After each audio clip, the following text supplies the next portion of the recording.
Welcome to Wider View, the program that provides perspectives on the news outside the narrow confines of the mainstream media. I'm your host, Charles Dunaway.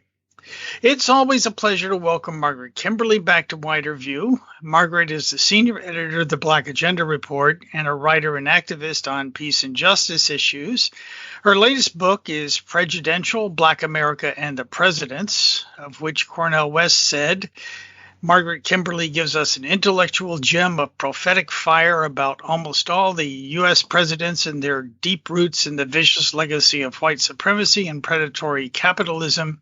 Such truths seem more than most Americans can bear, though we ignore her words at our peril. Well, welcome back to Wider View, Margaret Kimberley. Thank you so much. It's good to be back with you. Yeah, we'll try not to ignore any of your words today.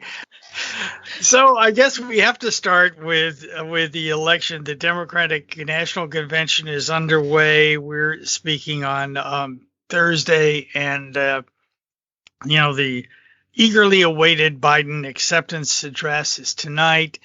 And we're, of course, have been hearing a nonstop for the last week or so about the first Black woman to be on a major party ticket. So what's your reaction so far to the convention, to the ticket? Oh, well, it's just very sad to me. I frankly can't indulge these people. So I haven't been able, frankly, to just sit and watch it. I do see snippets on social media. Democratic Party apparently doesn't realize I'm a critic, and they email me everybody's speeches. So I know what's being said without having to sit through it. I thank them for that, frankly. But this is very sad to me that the Democratic Party is repeating everything they did in 2016 when they lost to Donald Trump. There is no, at this moment, especially during the COVID-19 pandemic, with so many deaths, with the economic dislocation, with the millions of unemployed, with the even the little bit of extra help unemployed people received having ended and Congress leaving town despite having not done anything for millions of the newly unemployed. This doesn't come up. All they do is point at Trump. Trump is terrible. Trump is incompetent. Trump doesn't care about people. The pandemic is all his fault. But they don't tell you what they are going to do differently now. And it would seem to me that would be, I hate the term slam dunk, but it would be an electoral slam dunk if they offered voters even one thing in order to recover from COVID when this disease is finally conquered here, and who the hell knows how long that's going to take. But the states and cities and people and businesses need billions of dollars in federal help. And if Biden can't say that, they're not going to get the turnout they need in order to win. We have a problem in this country with voter suppression. I believe that Hillary Clinton stole the nomination from Bernie, and then Trump stole the election from her. So, for example, in the state of Wisconsin, one of the states that we're told flipped from Democratic to Republican, they enacted a voter ID law, and they made it harder for college students to vote. So Hillary Clinton automatically lost thousands of votes in that state. That's just one example. So Trump was able to squeak through and get some 20,000 votes there, and that was repeated in other states. And that is why he won in the Electoral College. I don't see any indication, though, that the Democrats have learned their lesson. They are committed to not growing their electoral pool. Right. They don't want to. They don't want people to be active. They're hoping they can thread the needle finally enough and win the election despite not doing any of the basic things that you must do to win an election. Give people something to vote for. It can't all be that Trump is bad. That does not get them the turnout that could overcome his electoral college win, and that could undo the damage of the voter suppression that is directed mostly at Black people. So this is very, very sad to me to see people going on and on and on about how terrible Trump is, and even people who've done terrible things themselves. So like Colin Powell, who at the UN lied about weapons of mass destruction and aided the deaths of 1 million people in Iraq, for him to come on TV and talk about how Donald Trump is horrible and immoral. He didn't kill 1 million Iraqis, so frankly, he's no worse than Colin Powell is. Actually, one could argue he's better. He hasn't killed 1 million people, and this constant promotion of Joe Biden as a good person. He was a single dad. He's a generous man. Kamala Harris, such a nice person, because they do not want to present any of the policy changes that would actually help them to win, because those policies are contradict the wishes of the Democratic Party donor class. So they're not going to talk about raising the minimum wage. They're not going to talk about the tremendous stimulus plan that the country needs. They're not going to talk about Medicare for all because those forces don't want them to talk about it. That's why both of them were placed there. That's why they engineered the nomination for both of them. So it's very sad to me. It's a lot of liars, a lot of phoniness, and in the end, let me just say this, I can't predict, but I think it's 50-50. I will not be surprised if Trump wins again. I think the polls actually right now in the swing states are 1 percentage point apart, something like that I saw yesterday. I mean, they really shouldn't be. I mean, no. by all rights. I mean, you have a totally obviously incompetent president who's led us into a pandemic and an economic depression. Millions of people are being evicted from their homes, etc. And, the Democrats are running on the slogan of nothing will fundamentally change. Right. Hardly a winner. True, it isn't. And that's what Biden famously said to a group of funders. I need you. I won't let you down. And nothing's going to change. I mean, practically begging. I mean, these elected officials are errand boys and girls for the ruling class, and they don't even bother. None of them bother to hide it anymore. So we're headed towards a catastrophe, regardless of who wins, frankly.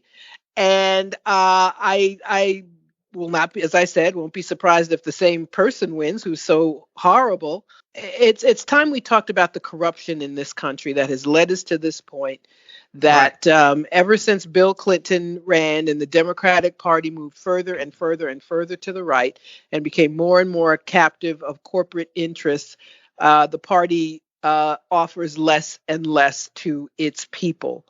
And all they have left is pointing fingers at the Republicans. And Trump gives so much material. He is an awful man. I can't praise him for any reason at all. He's so he's funny because he's so vile as a person. So even though he didn't kill 1 million people, he makes you feel like he did. But that's all we have. We have these smooth talkers. The other day I saw a story about the refugees in the Mediterranean, people fleeing Syria, Africans using Libya as an escape route to try to get to Europe. And the Greek government just takes them out to sea, which is a violation of international law, but they have been inundated with refugees. And I read this and I said, this is all Barack Obama's doing. The destruction of Libya, the attempted destruction of Syria created this ongoing humanitarian catastrophe. But he gets to go on TV and be the good guy, and people say, I miss Obama, I miss Obama. I guess nobody in Libya misses Obama. But but this is what we have. We have discourse based on personality. A friend of mine pointed out that Trump's lies, it's people, actually count up his lies because they're so easily discernible as lies. Most of them are about things that are trivial. People have allowed themselves to get so worked up about him. So when he makes some comment about not leaving office or running a third time, people just lose their minds over it. He can't do it. They don't want him. They want him out. He'll be gone. If he loses, he's out. But people don't pay attention to that because it's part of the narrative of he's a fascist. He's so horrible. He's uniquely evil as a president. He is not. It's a very sad state of affairs to me. that what people, the information people are getting is so divorced from reality, from the reality of their lives and from the realities of our Hmm. political situation. Right. Well, I think you would agree though that Trump is probably more overt about his racism than most of the recent presidents have been. Um, that not that they haven't been quite racist, but Trump doesn't hide it. Yes. And the Democrats, basically the entire campaign is that Trump is an existential threat to our democracy, assuming we have one. Um, but I mean, do you see a second Trump term as being an existential threat to the country? No, I don't. First of all, we don't live in a democracy. We live in a kleptocracy. And it was a kleptocracy before November 2016. Right. People are suffering. As I said before, political interests in this country don't want to do anything about low wage work or student. What are we told to avoid low wage work? Go to college. How Hmm. do people go to college? They get into thousands of dollars of debt. Is anybody going to help them out? No. All of the things, the millions of people who, even if they have insurance, go broke because they get sick. I have a good friend I just had lunch with. He had colon cancer and he was he survived, but is ruined financially. And this is despite paying through the nose for Hmm. health insurance Of beforehand. course. Right. So this is the country we live in. And even if you can't see it for yourself, there have been studies done showing that we don't get what we want, even when the person or the party we want wins. We still don't get what we want. No. So there are threats to our country that don't have anything to do with Donald Trump being president. He makes people feel worse. And it's interesting. I guess we cannot underestimate the influence that the president has. As the man with the bully pulpit, and sort of sets a tone for the country. So we can't underestimate how much that still means to people. Hmm. And that's why he gets people so worked up and so unable to think. And that's how people are able to be manipulated. So they're resurrecting Russiagate again. So there was a Senate intelligence report that says the Right. same thing people said for 3 years. They claim that Paul Manafort had an associate who was connected with Russian intelligence. There's no proof of that. This nobody, Roger Stone, who lied to the Trump people about having contacts with WikiLeaks when he did not, they're resurrecting that. This Hmm. morning, Steve Bannon was indicted for some sort of fraud. I think anybody connected with Trump had better worry about being arrested between now and November. Steve Bannon is not somebody I would defend for any reason, but this is all political. They are using all these things as a substitute for offering people what they need, but it isn't going to get people out who are I saw the term recently, infrequent voters, people who came out when Right. Obama ran, people who had never voted or hadn't voted in a long time because Hmm. they felt a connection with him and wanted to see him win, suddenly come out. That's not something that Hillary Clinton could replicate. It's not something Hmm. Joe Biden can replicate. Those people will come out if you tell them, this is what I'm going to do for you if I'm president. But that seems to be off the table politically. Well, I mean, what we have instead is putting Kamala Harris on the ballot, which is supposed to get a very large turnout from black voters and have them be as excited as they were in 2008 about Barack Obama. I mean, that's clearly what the strategy is. I mean, that's what Well, they it's think the strategy is. I know it's I'm so not sure it'll ridiculous. work. Yeah. No, it won't. It won't work because she was a prosecutor. A lot of black people don't either actively dislike her or don't feel a connection with her because she does what prosecutors do. They overcharge. They put innocent people in jail. They come up with ways to criminalize everything, like criminalizing truancy. And her defense is that she didn't actually do the prosecutions, other people did, but she Mhm. famously defended it and mocked people who wanted schools instead of jail. So it's that kind of thing. that we're seeing these forest fires in California that are usually the firefighters are incarcerated people. And she was opposed to anything letting more people out of jail because the state would lose this source of cheap labor. So people who follow these things don't feel a connection with her. Black people who do vote, 90% of them will vote for Biden and Harris. Absolutely. But lest we forget, she withdrew from the presidential race because she was doing so poorly in her home state of California. Not only was she expected to lose, but she was expected to lose badly. She did not have a connection with voters. The people who are impressed by the choice of a multiracial woman being a vice presidential pick are people who were going to vote for Democrats anyway. She does not. I don't believe she brings any voter to the table who wasn't going to be there anyway. I do not believe that at all. But I'll tell you who did want her. What did we see right after it was announced? Wall Street is happy. Silicon Valley breathes a sigh of relief. So once again, we see it's the Democrats' donor class who wanted her because she's a potential president. Who knows how long Biden will be able to serve should he win? If he would even be able to serve out a full term.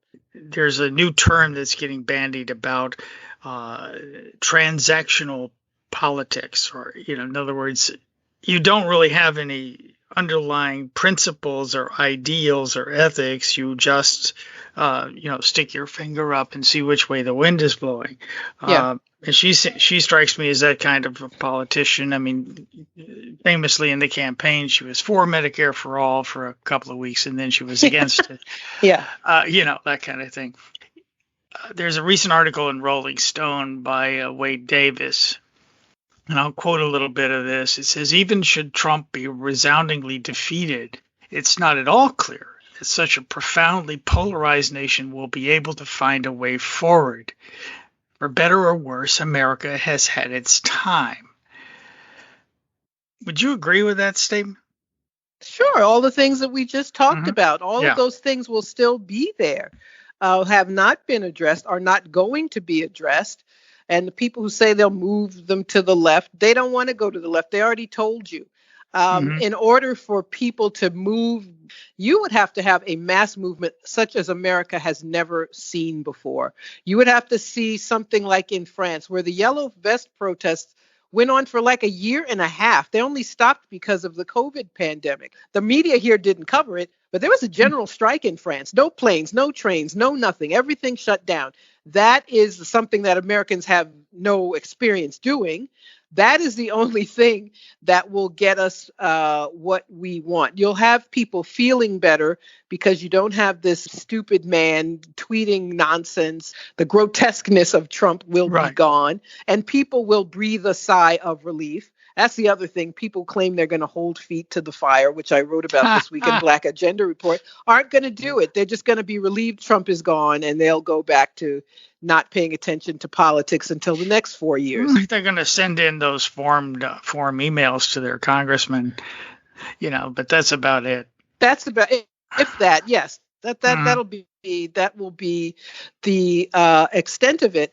But America has much bigger problems that the Democrats don't address either. America, first of all, is soon China will surpass the U.S. as the world's biggest economy. The only thing America leads in is military spending and number of nukes and number of movies made. I think that's the extent of American leadership. Not in anything good. But what did the Democrats do? There was a proposal to cut the military budget by a measly 10%, and it failed. Democrats joined the Republicans, and that's literally the defense budget. Defense spending takes up about 60% of discretionary spending in the federal budget, and it is literally why we cannot have nice things. And the Democrats don't talk about changing that. No. When it comes to foreign policy, they attack Trump from the right. Right now they're having this argument, who would be tougher on China? And this nonsense about banning TikTok and banning Huawei, none of it keeps China from being the economic leader on the planet. So the US has been eclipsed. And the only way for Americans to have a decent life is for that to be acknowledged, and for that to be acknowledged in US policy. So we'll have a decline, but people will be happier because Trump's not president. That's pretty much all we're going to get. Right. Well, it seems to me that the one thing about Trump, because of his crudeness and lack of any kind of diplomatic etiquette, is that he's accused of having diminished the U.S. role in the world and the U.S. prestige in the world, which I think was diminished before he got there. Yes, it was. But he's made it more obvious, and I think given permission to some countries to more assertively reject it. And of course, I think the Democrats are basically about restoring American leadership, and that nonsense. I mean, we want to. I don't think there's going to be any restoration of American leadership in the world. But you're part of Black Alliance for Peace, I know, and you've been demanding, your group has been demanding an end to U.S. imperialism, military expansion.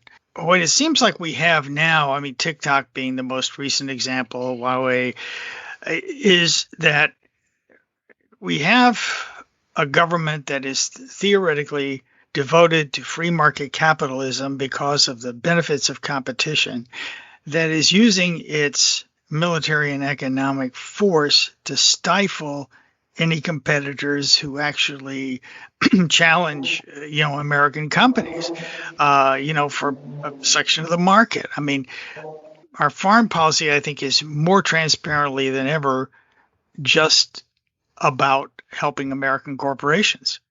Yes. Yeah, it has nothing to do with the people of the United States or the security of the United States or any of those other things they say it's about. Oh, absolutely. It's and we see it with this, this stupid war by other means against China. The Chinese are leading in tech. Huawei is leading in the development of mobile phones in 5G. Huawei also does not allow the backdoor for snooping on the part of corporations or the surveillance state. So we see them putting TikTok out of business to hand it over to Microsoft, for the U.S. actually, and pressuring its allies, who are really just a bunch of puppet states, let's be honest. So they pressure the UK and Europeans not to have Huawei. They pressured Canada to arrest the CFO of Huawei on some unintended trumped up charge, and they go along with it.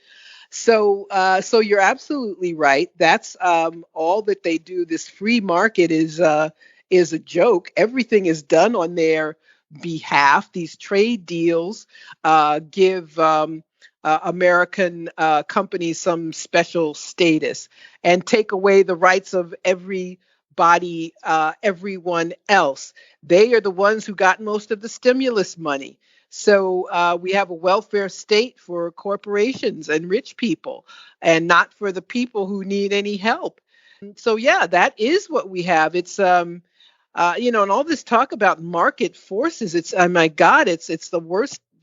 One of the worst examples of propaganda in this country. So they keep our wages low to help them make money. I mean, I could go on and on. This horrible healthcare system, or non-system, as you call it, it's all to help big pharma and these insurance companies make money. So every other country has lower costing healthcare system because they have some kind of price controls. We have none. None. So hospitals can charge what they want, and big pharma can charge what it wants, and insurance companies can charge what they want. So we don't have a free market. We have a kleptocracy, as I said, where people at the top get more and more and more and expect more and more and more, so that somebody like Bernie Sanders is off the table. He was not going to be allowed to get the nomination. They did not want anyone even being heard mentioning these issues that would help people. They knew, actually, it's just the opposite of what they said. They knew Bernie Sanders would win. They knew it. And that's why they did everything in their power to make sure he wasn't the one who got the nomination. Right. Because the things he was talking about are forbidden by our system. Well, and I think Bernie Sanders doesn't go far enough, really. I mean, rather than too far. And maybe we can sort of end on this and just talk a little bit about some of the things that, if we were able to elect a government that try to do the right thing for the American people, what would it do? I mean, how would we move on from the mess that we are in now, to try to bring the country together and to give people what they need? Well, we would stop trying to run the rest of the world. Right. We wouldn't have 800 bases around the world. We wouldn't have a military budget could be cut in half easily. We would have a universal basic income. The minimum wage would be higher. There'd be a maximum wage. The fact that billionaires exist at all is a failure, a public policy failure. Right. These people should be taxed instead of having a system which does more and more for them and less for the rest of us. Here in New York, where I live, Amazon, they went through this charade of trying to decide where they were going to have their headquarters. And all along, they planned it to be in Washington and New York City. But they wanted a subsidy from the state. But the public outcry was so great, they didn't do it. Well, guess what? They moved here anyway. Amazon is opening offices here without the subsidy that we were told they had to have, and it was important for jobs. So that's the kind of thing that needs to stop. We need to have free, or if not free, very cheap public college. We need to forgive student loan debt. The U.S. has to obey international law, no sanctions that kill people, no proxy wars, none of the things that have created havoc for millions of people around the world. We have to give up the empire, give up being the lead cop and gangster in the world. And then we could have a country where life was sustainable and possible. Give up the carceral state. Every time we talk about human rights abuses somewhere else in the world, the U.S. has 2 million people in prison, thanks to prosecutors like Kamala Harris. Half of those people could be released. They're not violent offenders, most of them. We have these draconian sentences. People spend years in jail for minor offenses. Well, we laughingly call it corrections when it's really slave labor. I mean, they're not correcting anybody. No, they're not. They're keeping us corrected and keeping us quiet. And another thing that I think is very important, we have to regulate the social media platforms, Facebook and Twitter and Google and YouTube. All of them have to be regulated as utilities. Instead of them being used to surveil us what they want and to be used as tools of censorship, we need to, but I think in general, we need real democracy. If we have real democracy in this, that, if I had to sum up, is the kind of world that we ought to have. And, having elections is not in and of itself a democracy. We don't live in a democracy because they let us vote every few years. That's not democracy. Absolutely not necessarily. No. We don't call it a democracy when it happens in Belarus, for example. But here it is a democracy. Anyway, we've run out of time. And thank you so much, Margaret, for joining me today. Oh, thank you. Thank you very much. It's a pleasure as always. Thanks again to Margaret Kimberley for joining me this week on Wider View. I will post links to her recent writing in the show notes on widerviewradio.podbean.com. I'm your host, Charles Dunaway. Thanks for listening.